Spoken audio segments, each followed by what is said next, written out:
Thursday, October 3rd, 4IR Automotive News, and plenty going on.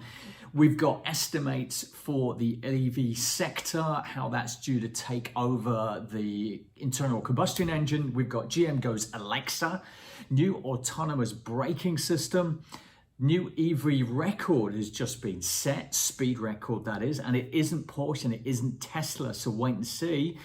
Jaguar's I-Pace is doing really well. And Tesla's new competitor in more detail, together with the Canoe electric vehicle subscription model just being released, and US's first EV service station dedicated.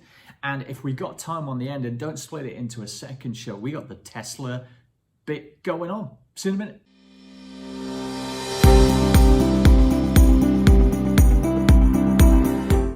So, do gasoline cars have an expiry date? That has been a whole series of studies happening. There are varying estimates, as you're about to find out, on how soon we'll go all electric. Last month, a futurist predicted that by 2025, all cars sold globally would be electric. Feels a little ambitious, given that we're at kind of 5% right now. Interestingly, however, Honda announced that it will go all electric by Europe, in Europe, that is, by 2025. Bloomberg, however, New Energy Finance predicts that by 2040, EVs will account for 57% of all new vehicle sales. It also estimates that by 2040, over 30% of the global vehicle fleet will be electric. OPEC, not surprisingly, we're estimating 16%. However, they've had to begrudgingly increase their estimates because of recent rises in EV sales. And then lastly, JP Morgan Chase predicted that by 2025, 30% of global car sales will come from hybrid and all electric cars. So let's see how it all ends up, but it's definitely on its way. And it seems that another big digital ecosystem is entering vehicle cabins. GM is the latest to add Amazon Alexa and says that it will be offered in all of its vehicle brands by 2020. So, autonomous vehicles, my favorite subject. Hyundai Mobis has developed a new safety braking system optimized for fully autonomous driving at level 4 or 5. The top highest level, of course, fully autonomous, go to sleep, sit in the back, whatever, let it drive.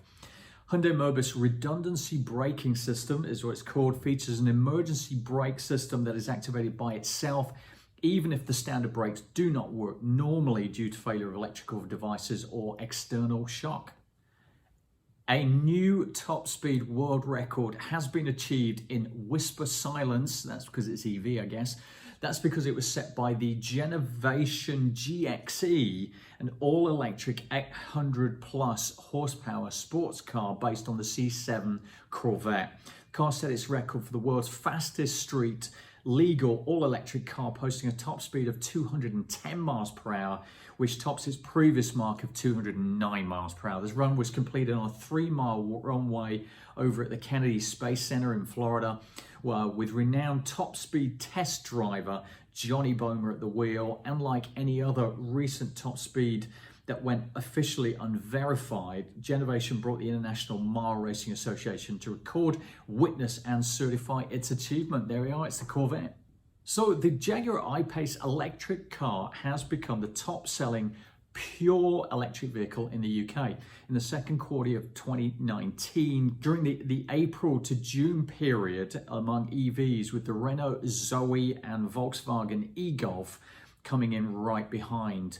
When you consider it with the hybrids as well, it's actually number 3 behind Mitsubishi Outlander plug-in and the BMW i3, which is an all-electric but with a range extender built in. The filling station group Apple Green expects to generate significant profits from electric car charging by installing hundreds of own brand power points at its stations and charging customers double what it pays for the electricity. Interesting publicity statement. Bob Etchingham, chief exec of Apple Green, has told analysts that electric charging could be a significant profit center for the, but it is twice the price, for the company, which should be exposed to a shift away from petrol and diesel sales. Good for you.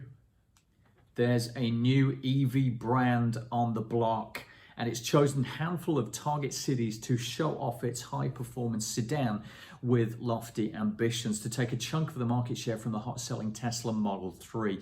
It's the Polestar 2. I mentioned this the other week. It is a fabulous-looking vehicle, worth checking out. It's Volvo originated, for I think Volvo Racing I mentioned. Anyway, fastback that can travel up to 440 kilometers on a single charge to go from 0 to 96 kph in under 5 seconds, with all-wheel drive, and boasts being the first vehicle of any kind to feature a built-in Android infotainment system.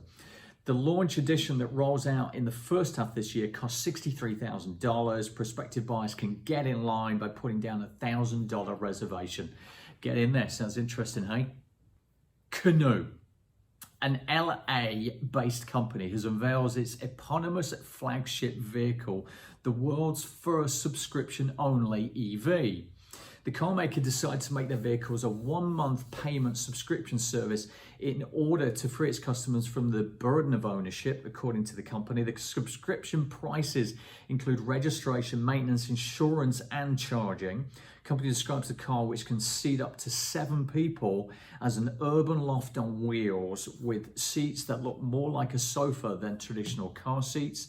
The car's non-driving features such as navigation, music, and heating can be controlled by the user's smartphone. And instead of having the traditional hardware connection between the steering wheel and the road wheels, it uses a method that directs the car via electric signals. This allows for the future potential of autonomous driving without the steering wheel physically moving. We believe, according to Ulrich Kranz, Canoe's CEO, that the potential of electric vehicle architecture can enable a post-SUV era that addresses the ever-growing design for space and value. We promised a truly different approach for EVs, and our Canoe proves that we can deliver on that vision. I am going to stick a link above. Check it out. It isn't sexy looking, but it is really practical and really comfortable and really spacious, so worth check out on that one. All-Star Business Solutions, its partnership with ESB EV Solutions, has rolled out its new card that allows users to pay for both electric vehicle charging and refueling with hydrogen, petrol, and diesel.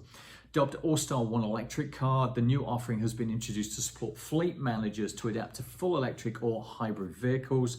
Using the new card, the fleet operators can manage all types of fuel on a single payment card. About time to get it going. Everybody else is going to be jumping in line for that. Last up for the regular Automotive 4.0 section, first gas station in the US has been completely transitioned from a petroleum station to exclusively charging EVs, opened Thursday in Tacoma Park, Maryland. RS Automotive, the local gas station, has been around since 1958, made the switch. Depaswar Doli, owner of the station, was unhappy with the way oil and gasoline companies structure contracts and decided to go 100% EV charging. There are more than 20,700 registered electric vehicles in Maryland, and the area also has an electric taxi service in need of more charging infrastructure. So he's looking pretty safe on that one, I think. Good for you, first man up.